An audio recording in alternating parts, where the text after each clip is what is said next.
شهامتی بلند و بزرگ و ناتکرار و واقعا هم این شام نشاط مخلصان گوشتین جوداست. شامی که تاریخ هرگز این رو فراموش نمی باری اول هم در تاریخ ورزش کشور مسابقات گرانپری در شهر دوشنبه برگزار شد و باری اول هم دو ورزشگری تاجیک به مرحله نهایی گرانپری راه یافتند.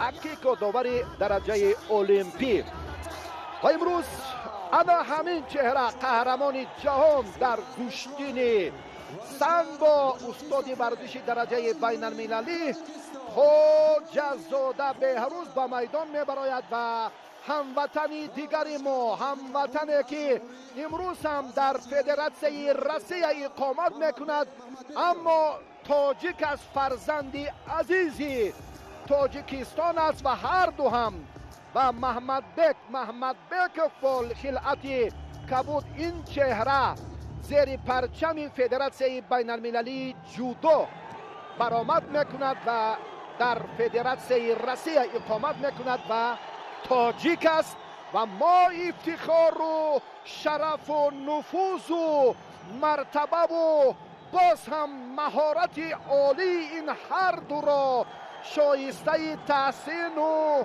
آفرین و افتخار میگوییم.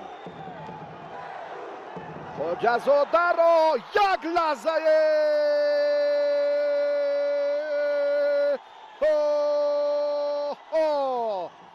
یک لحظه که اکنون به اشتباه را داد در این جریان محمد بیکوف 23 ساله چهره خیلی نمایان جودوی روسیه، این هم تاجیک از فرزند برآمد مردم تاجیک. این را هم ثابت ساخت خواجه‌زاده براستی اشتباه کرد، براستی که این لحظه را پسما نبود نه مخلصان و نه خواجه‌زاده و نه نفران دیگر.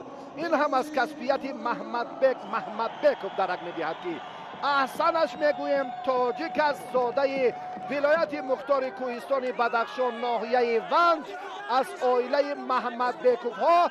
این هم فرزند ما و شما، این هم عزیز ما و شما. آفرین، مبارک همون باشد، هم جایزه طلا و هم مدالی نقره مسابقات گرانپری دوشنبه و واقعا هم صحافاتی که میسازد یک بار دیگر ببینیم چگونه خواجه‌زاده بهروز و خطاگی را داد و چه حالتی را محمد بیک به میان آورد. انا همین لحظه، یک لحظه ای که اکنون تقدیر زحمت چندین ساله پشت سر گردید و برعکس رفت.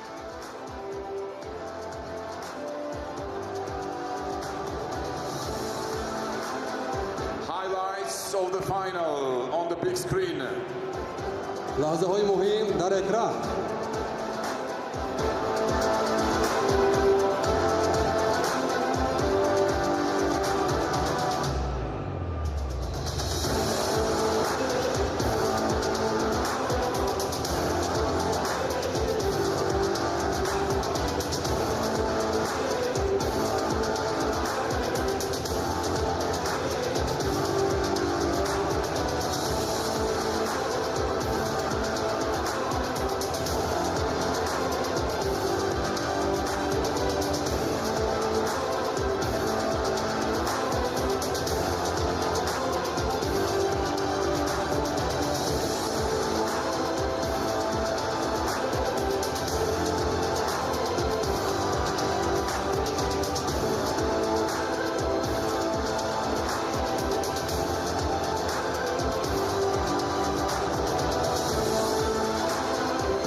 واقعا همیشه